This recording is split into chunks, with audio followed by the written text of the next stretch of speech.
హైదరాబాద్ పాత బస్తీలో 2003 సంవత్సరంలో బండ్లగూడ మండల కార్యాలయాన్ని నిర్మించారు. ఈ మండల కార్యాలయంలో చంద్రాయన్గుట్ట, యాకత్పుర, బహదూర్పుర నియోజకవర్గ ప్రజలకు సంబంధించిన వివిధ రెవెన్యూ శాఖ పనులు జరుగుతాయి. నేడు బండ్లగూడ మండల కార్యాలయంలో ఉద్యోగులు తమ విధులు నిర్వహిస్తున్న సమయంలో ఒక్కసారిగా కార్యాలయం భవన స్లాబ్ పెచ్చలుడి పడ్డాయి. ఈ ఘటనలో సిబ్బందికి ఎలాంటి ప్రమాదం జరగలేదు. కానీ ఈ భవన శిథిలావస్థకు చేరడంతో ఎప్పుడు కూలుతుందనో బండ్లగూడ కార్యాలయ ఉద్యోగులు భయపడుతున్నారు.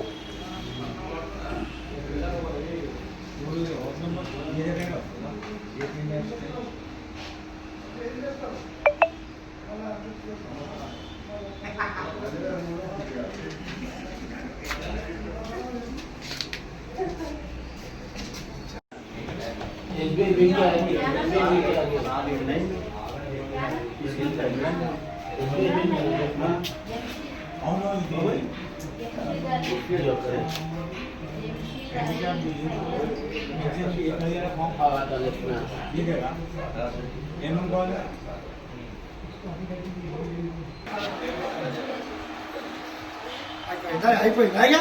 స్టార్ట్ అయిందా?